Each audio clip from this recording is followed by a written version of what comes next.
Hey there, Nolan and Jason with HVAC Webmasters. Howdy. Today, the topic is the death of blogging for HVAC companies or ranking, but the death of blogging for HVAC companies online. I guess the topics we're going to go over is user intent or making a marketing effort on Google for the user versus making it for Google. Right.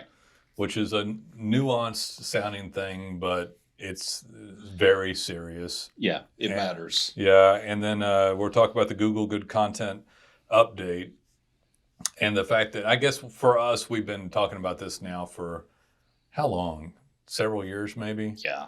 So we've been talking about blogging as something that's going away. As a dying thing. But before anybody gets offended who likes to blog, we're talking about blogging for local business, especially contractors. Yeah, especially contractors. Blogging, like if you run a big like news blog and your whole thing is getting traffic via advertising revenue or something like that, we're not talking about you. Yeah. And yeah, it's what we're saying isn't relevant.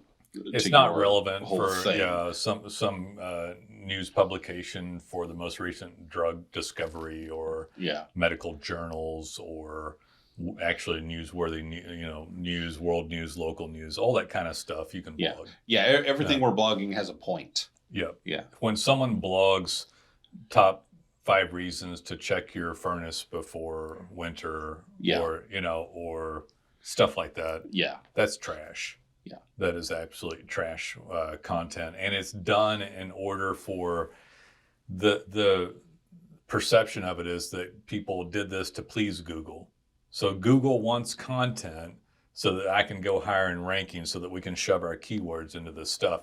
And then they did higher versions of that. So, well, we're shoving keywords in there, but these are really good blogs. Like the top 3 reasons. They're well written. They answer a question and all these other things. Yeah. What's happening? Well, we talked about what's happening with the new coolant and people are not wanting to read that from your local blog anyway. Your site is there to help a user get a local service. Yeah. It's there to help a user discover your business, what services you provide, how well you provide them, and where you're located. That's it. If you're trustworthy, that sort of thing. Yeah. So someone could argue, well, we got the best blogs. Well, you're not. Your site is not there for that. Right. So your site's not there for the innovations and Wi-Fi thermostats or energy conservation or the type of coolant that's going to be outlawed, or it's not there for any of that stuff. Right. So even if you could write stuff, which someone might get like kind of particular and argue that point, your site isn't meant for that. Right. In the first place. And it should be mentioned that it's possible that if you wrote a blog like that, that blog post would get traffic. Right. Very narrowly on that subject, but that traffic would not translate to business, and that traffic would not increase the business or leads your site generates. So they've gotten it very siloed. And I actually read a quote not too long ago. The guy said, Google does not rank websites. They rank web pages. Right. They can rank one page on your site really high and ignore everything else on it if they don't like everything else on it. Right. Yeah, we've had examples of this where people had a good blog. Yeah. But it didn't equal local business. Right. So it doesn't really matter. And I don't know that particular type of blogging would necessarily penalize the site. They may eventually. Yeah. But the type of blogging someone could do is largely pointless because it's actually very rare. I'm going to bring up again the recent example that we had a new client come on, and when we finally figured out how many pages they had like 700 pages on their site. Right. And most of it was blog posts, and only like 3 only 3 got substantial traffic. And only about 20 or something like that got any traffic at all. And almost all of these posts had like 0 traffic and over half of them were not even indexed or cached by Google because they were considered so low quality. So at that point, and I'm assuming the ones that got traffic still didn't equal local business. Oh, almost certainly not. So at the point that many got spidered or crawled by Google, but with such contempt that they didn't they didn't cache them or copy them to throw them on a server, there's a penalty towards the website. Yeah. So that's ultimately where this conversation is going. We're just trying to knock out all the reasons someone might say that debunking us. Yeah. There's tons of blogging that's good. Tons of types of businesses that can blog that's valid. Right. An HVAC company doesn't have a valid place for a blog to speak of anymore. Right. Could have some, maybe, could have a few, and might have an occasional newsworthy thing that was a corporate-based thing, like 20 years in, or the retirement of, or a 90-year-old still doing, HVAC repairs or whatever. Might have something interesting once in a blue moon. Yeah. But largely that, under that context, would still not get any local business for you, nor provide any sort of energy to the website. Now, you could argue a little tiny bit, because we'll still do a few blog entries just so that we can have a different place in the site to link to. Yeah. To get a little domain authority or page authority. So there's some minor reasoning, but largely 95% of what was there, 90% is dead and gone. Yeah. If you base your blogging on a quota, 1 a week, 2 a You're week, 1 a month, 2 a month, whatever it is, you're spamming and it's useless. So that's, and anybody who's got a blog, most of these people at least have been, or the reason for it is to do what you just said. Yeah. Is to justify in the mind of the business owner the work of the digital marketing agency. That's an agency churning something out once a week or whatever it is to show, hey, look, we did something. So you can see it right there. There's lots of great things that can be done, which we do. Yeah. But validating our work through a blog so that the business owner has a visual aid to help them see what we do that makes them feel more comfortable is not a good course of action. Not a good thing to do. In fact, will hurt your web presence. So a lot of people do this, or the company. A lot of times the digital marketing agencies are so bad they don't know this in the first place. They want to do the 2 blogs a week, 1 blog a week, whatever it is, to justify the check they're getting, the money they're getting from the HVAC company. Right. But in doing so, and they stay with them for years, they have hundreds of blogs. They've killed their stuff. I mean, I don't know. We've had several lately for some reason that do this. The interesting thing, and I would like to talk about DataPins before we're done with HVAC again, because the ability to add content in that context is fabulous. Well, DataPins essentially replaces blogging. It replaces but with something blogging that works. Yeah. Nolan Walker here for DataPins. You may not know, but I own a software company, and we have a proprietary software called DataPins, DATAPINS. You can search it at datapins.com. This is not white labeled. I actually own this piece of software, and I made it for you. It was made for contractors. You can actually take pictures of jobs, up to 6, make a caption about the material, the brand, the situation, the repairs, and post that back to your individual pages on your website, just like that. It's super simple. Anyone could use it. It also texts and emails your clients, direct links to your reviews, so it helps reputation and reviews, which helps conversion and map placement. The geo-coordinate gets grabbed by DataPins, and Google can tell where you are. So instead of them just seeing reviews, they see all jobs or even estimates that you do. This vastly outperforms just getting reviews. Helps the map show up, helps organic keywords. And remember, those captions that you're putting in there help expand the keywords per page, and it's great regular content. I love it. We made it just for you. It is organic optimization on steroids for both your website, your rankings, and the map placement. Check out DataPins. I think you'll be happy you did. I guess we'll go back to the user. So back in the day, you'll explain this better than me. Go user versus Google. Oh, okay. Wait, Yes. Okay, I got you. Sorry, I didn't understand. I know. That's why you're explaining. Back in the day, everybody wrote content, and what were the reason and the focus of the content was giving Google stuff that it wanted to see. And we did it. Everybody did it because it's what worked. Why wouldn't you do it? we didn't really care, honestly, about the end user because we were just churning out content with a certain please keyword density and all that to please Google, because then they'd show you, they'd rank you up. Correct. It's what everybody did. If they were doing the job right, that's what they did.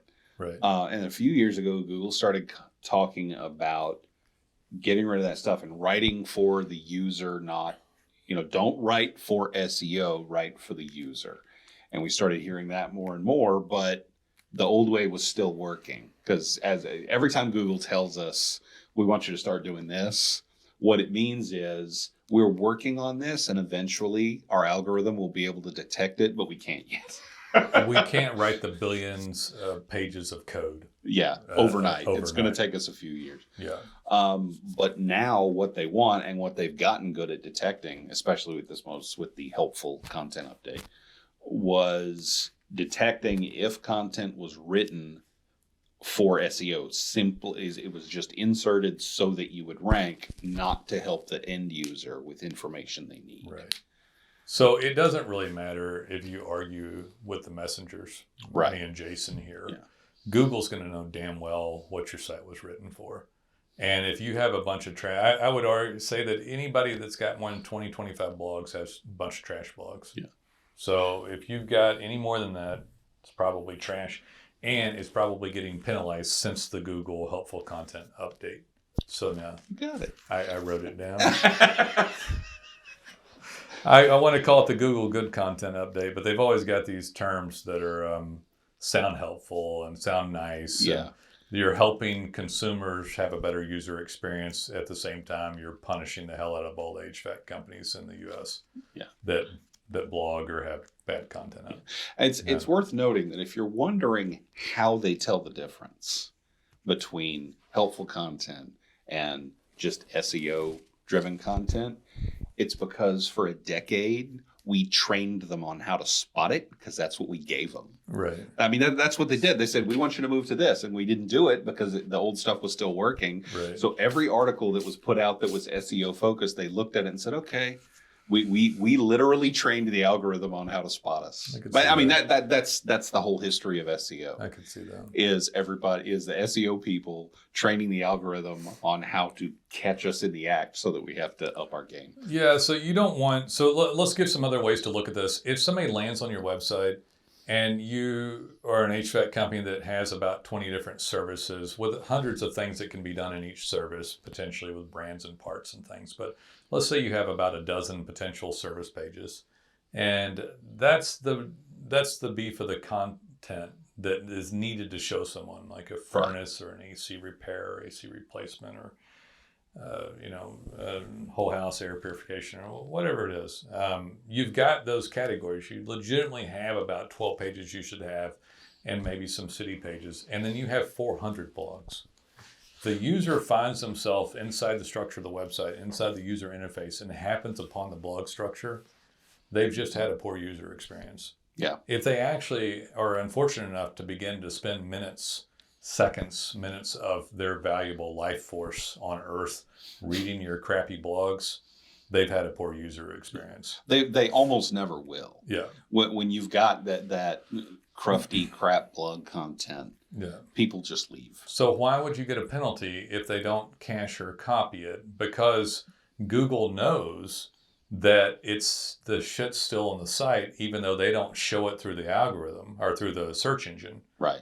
It still resides in the site. The user experience could still be horrific within your site. Therefore, you get a penalty. Yeah. The fact that they're refusing to cache your content is a black mark against you. Right.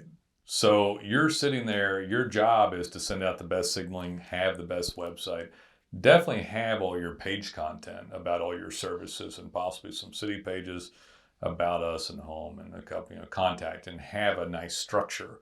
But your job is not to feed shit content to Google to try to get the rankings. And this is so ingrained in everyone that even I had a hard time with this concept. Like, how do you write for the user as opposed to write for Google? Isn't Google the one reading everything? So it sounds like this play on words almost, but it's actually a different experience for the user. And it's very clearly different. If you do this for a living, but it's so subtle that if you don't notice it, you'll get no ranking and your site will perform poorly. You could actually have these things appear that seem good without a lot of blogging, but you have duplicate content or no content or AI written content or lack of other signaling and still screw all this up.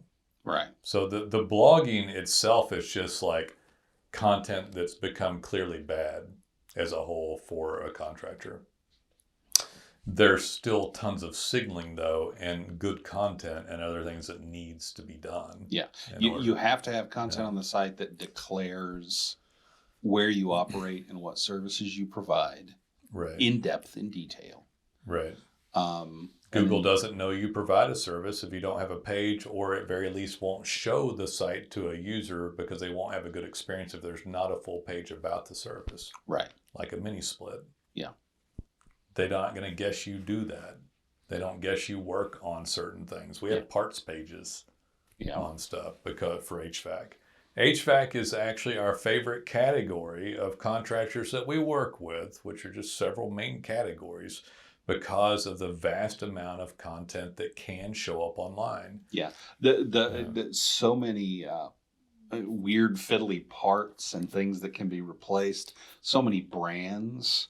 And unlike, like just for instance, plumbing, people might know the make of their designer faucet, Tankless water heaters, or something like that, but they mostly don't know where the brand name of most of the plumbing in their house. Correct. But people have a tendency to know what kind of HVAC system they have. Because we all look at the thermostat or have the unit outside. But most of the plumbing, we see it all the time. Most of the plumbing parts are hidden. Right. So you don't see them. But there's a lot of plumbing situations. It's still a good keyword category, but it doesn't hold a candle to HVAC. Right. I always use the same caption from Mission Critical Comfort out of Georgia. And I don't have it exactly like he had because theirs is always better than I can even remember to say. But one of the captions was replace Linux air handlers. It was 16s or something with Linux M30 Wi-Fi thermostat. So something like that was replaced. And he shows up for tons of things around that one caption out of hundreds and hundreds and hundreds of captions. Yeah, that one caption probably garnered him 100 to 200 different keyword combination rank. If you want to get real persnickety about it, Kathleen, Georgia, Kathleen, GA, Bonaire, GA, Warner Robins, GA, without GA, with all the combinations, Linux air handler, repair, replace, install, service, M30 Wi-Fi thermostat, Linux Wi-Fi thermostat, and all that. I mean, literally hundreds in one caption. Yeah. One thing. Now, what's the difference? And he's got over 1,000 of those captions written that way. What's the difference in that and someone saying why you should switch, top 8 reasons to switch to a Wi-Fi smart thermostat, as opposed to which nobody wants to read and isn't going to read on your site. Right. You are not an authoritative, newsworthy source or technology-based source for that type of data. Right. They might read it on the Linux website. Right. Yeah. Right. So when somebody goes and then begins to give information, quality content in the form of a pin or a caption with photos of a job on the most relevant page, in this case maybe the AC replacement page, and say he did this in Warner Robins, Georgia, he tags those with DataPins and then adds his technical perspective caption to individual pages, that's freaking fantastic. Yeah. And content that Google's never had before, and is relevant to what users are searching for, and 50% of all searches are weird ass shit. Yeah, weird long tail. I've got this strange part or this old system or this very specific system or whatever it is. I'm going to repeat it again. I say it several times because 50% of all search, not just HVAC search, I think it'd probably be higher with HVAC. Probably, yeah. 50% of all search is long tail, low search volume, weird stuff. Yeah. That means that people don't type in an AC replacement near me more than 50% of the time. Those sorts of words. Yeah. 50% of the other words are M30 Wi-Fi thermostat help in Dallas TX. Yeah. And what's interesting about these what we sometimes refer to as long tail keywords, what Google calls zero volume search, is if you're ranking for those, they're not really zero volume. Yeah, they're how low is zero volume. volume search half of all web traffic? Yeah, exactly. Yeah, but They it call is. it that because they mean it's of low value for ads. And what that means is it won't trigger an ad display. So if you're ranked number 1 for one of those keywords, you're at the very top of the page, not below the ads. And a lot of times they don't even trigger a map. Right. So you can, for a keyword like that, you can be at the very top of the page, and sometimes it will trigger the knowledge graph sidebar. So you can have all of the visual shelf space at the top of the page about your company. Yeah, people ask, well, how many times would I show up for that? Or I think they would ask. Most people actually don't ask. But if you count all the parts, all the brands, all the situations, all the repairs, and you add that one to, thermostat might only get searched twice in a month. if you don't, But if you show up for hundreds or 1,000 of those, your web traffic possibly went up by hundreds of percent. right? And you became an authoritative source. Your entity categories dropped to first level. There's all kinds of other shit that goes on. Right. Right. But that is how content and optimization occurs. All this is to show up online. I wish we'd have said it earlier with this, that because I think when people think blogging, they think all content. Yeah. It's not all content. It's the type that of content. specific kind of frequently churned out. Give Google more of what they want. Yeah, give them more listicles and like you said earlier, top 5 reasons to have your thermostat checked this winter, whatever that kind of stuff that people put out. What was the old Letterman top 10 thing? Do you remember the top 10? Oh, top 10 whatever. Yeah, top 10 list. The top 10 list. David Letterman used to do that back. Yeah. So when we first got started, before I had a digital marketing agency, we were in home security, and my alarm company website said top 10 reasons to pick Guardian alarms for your Dallas home security systems, keyword plug. And then it'd be, we're the best at Dallas alarm monitoring, and everything had the word Dallas or Fort Worth in it and was a keyword plug. Yeah. And that optimized back then. Yeah. Back then that stuff worked. Actually literally, it was on the homepage and the bullet points keyword stuff optimized. But Google gets better at this stuff and gets better. And back then we used to saturate the city keyword in primary content on 3 to 5%. Yeah. So the page was about home security. The word Dallas home security touching, the word Dallas would be in there up to 5% of all words. Like every other sentence or whatever. 1 out of every 20 words had the word Dallas in it. Yeah. And was close to the word home security. Yeah. and it read like a stupid robot wrote it. Yeah.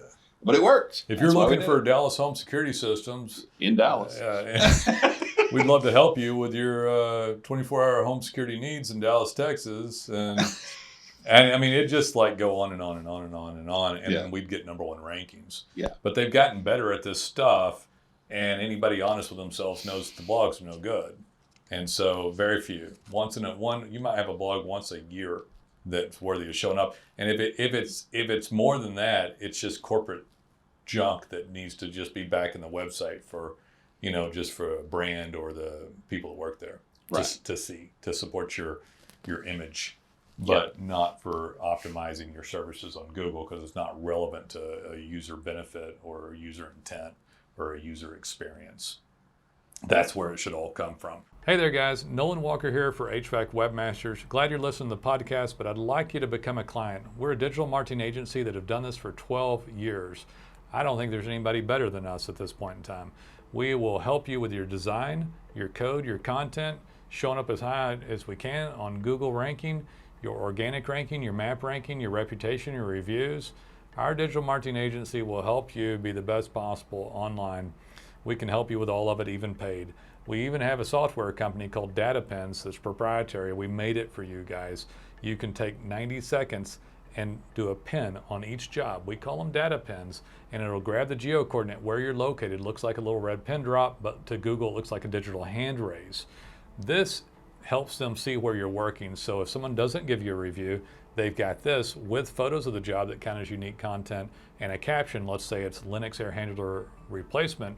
with Linux M30 Wi-Fi thermostat. This is additional content that's literally going to drop on the individual service and city pages on the website and expand your keyword search ability. It's crazy how cool DataPins is, combined with the SEO and digital marketing agency services of HVAC, Webmasters.com. Guys, check us out. We'd love to hear from you.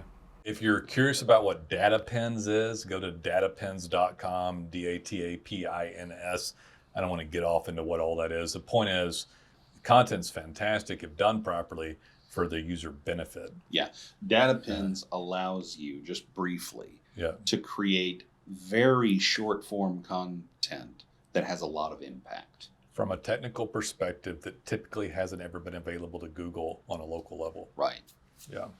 And that is different than unique content that is, while valid, that a digital marketing agency like ours would make, that it can be added to and specific categories within the website. Very Right. simple to do, but very effective and very serious about how it gets done, so that content and additions of stuff matters when it hits the website and it has good user benefit. Right. In fact, this stuff is so good for user benefit that they don't even have anyone to show usually. Yeah. You know, You will usually, if you're using it the way we tell you to use it, you will usually be the only person in your market giving them right. this information. From a contractor basis, meaning that it matches user intent for words like repair, replace, service, install. Right. Otherwise, they have to show the manufacturer because no one else has shown themselves worthy or relevant. Yeah. No one has even told them that they do that. That they handle that part, that they handle that thermostat, that they use that brand. We could go and explain all that, but Yeah. it is a whole nother podcast. Yeah. So We'll do a different one on that. Yeah, we'll do a different one on that. But it's like you need to understand that the type of content that goes on is important. Content is important, but blogging was old school and has now been largely penalized if Right. you do too much of it through the Google Good Content Update. That's why we're saying it's dead for a contractor. If you see me cut my eyes, yeah, sorry. Helpful content. Did I say good? You said good. I looked at it and still said good. That's why I was smirking. Oh, Jesus. I'm a professional. Doesn't matter what they called it. Yeah. I know what they did.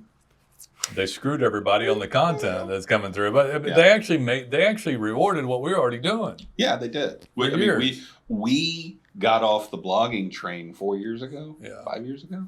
To by the way, to everyone bitching, moaning, complaining, you're not blogging, you're not working. We're working harder than ever, sir. Yeah. We built software. We built a software platform to replace blogging. Thank you very much. Years ago, seeing this coming. You have a massive competitive market advantage by using HVAC Webmasters combined with DataPins. We Right. own the platform and the technology. You're We have the welcome. technology. So I'm having to do all the work. No, no. We did over $1.5 million in worked on it for years, conceptualized the content, spearheaded the industry on it, the concept, and and took you out of harm's way for hundreds of trash blogs. Could you imagine what would have happened if we had hundreds of clients that had hundreds of blogs each Yeah. after the Google helpful content update? I know what happened because I'm on Twitter with other SEO We would have people. lost And when the helpful content all update rankings for hit, clients. what was funny is when they first rolled it out, it didn't affect local right away. Yeah. They rolled it out, and people doing stuff at the national level were talking about it first, and they were like, "Oh, check it out!" And they post the analytics graph, and it was like cliff. Horrifying. And then about 2 months later, it hit local, Yeah. and our stuff did not go off the cliff because we had already moved on to We had a better zero model. issues. Zero, Yeah. I think. And like that's a little better blurb of still like why. Yeah. Like you think you want it, you don't. And anybody who has this and doesn't rank well, they don't know why. Why? I don't know why I don't rank well. Because Well, you we do. deliver it. We know why. You deliver up crap. You don't get enough professional services. You don't invest in it, in yourself and your company to get leads and sales so you can get what the hell you want. You know, it takes this tough love stuff hearing our two old asses drone on about it to like sink it in. I thought, where are those guys from the Muppet? We had that Muppets, and now what are those guys called? Oh, you would ask me now. Yeah. The two guys in the balcony. I know The two what you balcony mean, but guys their names just flew out of from my the head. Muppets yelling and but it takes that in order to get it through someone's head that they and if I had to leave anybody with anything, it's like you need professional services like HVAC Webmasters combined with DataPins, and then you need to understand it on your end and help with what you can do on your end.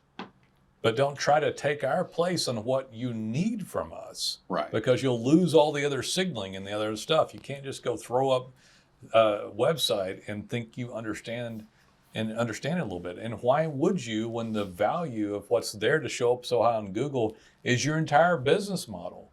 Right. Like all of it. It always reminds me of the guy who called is like, Nolan. It's like, yeah, I was like, we talked about a year ago. I've got a problem. I'm like, okay, what's the problem? Somebody gave me a 1-star review. And I'm like, well, you have 75 5-star reviews. And he's like, yeah, but this is, it's phony. It's like, well, I told the guy off, but he wasn't even a client. So he tells off this guy. Yeah. Knows who he is and gives him a bad review. And then he said, I'm going to sue him. Google. Google. Sue I'm going to sue him. This is ridiculous. It's a travesty of my rights as a citizen. Blah, blah, blah, blah, blah, blah, blah, blah. And I'm like, okay, go for it. You know, I said, I tell you I what. hope you have millions I've got lined up for legal I said, fees. I said, you're screwed and you're going to get nowhere. I said, I know how to really get them now. I said, screw them and let's just why don't you just take everything down? And they're like, well, I said, what's delete your Google business profile? What's the matter, sir? That'll show them. Like, delete it, and maybe you'll start a trend, and everybody will take their Google business profiles down and their websites down, and nobody will put up anything there. He said, well, I can't do that. I was like, why can't you do that, sir? Because that's where all my leads come from. I said, exactly. What the hell are you doing complaining about it? He said, well, because it's not right. I said, what's not right? That you pay them zero? You pay them nothing? You do a fairly bad effort at your website and your Google business profile, and you show up and get all of your leads for there, and how much did you pay? He said, well, I don't pay them anything. I said, exactly. Exactly. And you expect them to have a live operator ready for you to call and complain about a lead about a review that you may or may not, deserve. And he said, I said, well, when you put it that way, I said, when I put it that way, you should call and say thank you, get another 75 5-star reviews, and forget about the one little thing.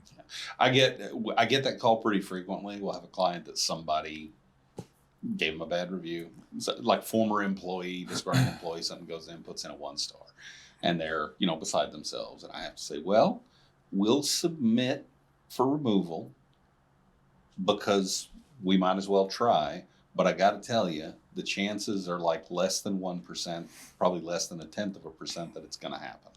Right. Your only real option is to get more good reviews to drown out the bad one. Yeah, and it works. The system works. But the point is, figure out your Google marketing. Right. Get serious about it. It's your whole stinking thing. And if you don't believe in this stuff or all this, or you're not serious about it, it's because you don't get enough leads off of it because you're not in ranking yet. Because you've never participated in the big show. You've never participated in the big show. Anybody that's in the big show, which is your ability to rank on Google more often than not and have your phone ring daily, except maybe during the fall and spring for an HVAC company. But anybody doing that desperately wants to please them and be up there. Right. And if you think they're evil or they're screwing you or people up there out of magic or that you're going to blog no matter what Nolan and Jason say or that, how am I supposed to know the web people work? Well, pick somebody good and get help and you can kind of tell. Grover theory works on that a little bit. Yeah. Right? That was a different one. podcast. I know it was, Jason, and I don't want to explain it all. Guys, like and subscribe. Call us when you're ready. We'd love to be of help. You got to get this stuff down. This is just one thing about it. We know what we're doing. We can help you with the rest of it. You've got to participate a little bit. You've got to have people like us on your side. to help with the signaling that you need to structure things properly, to keep you giving good signaling and content on the user side.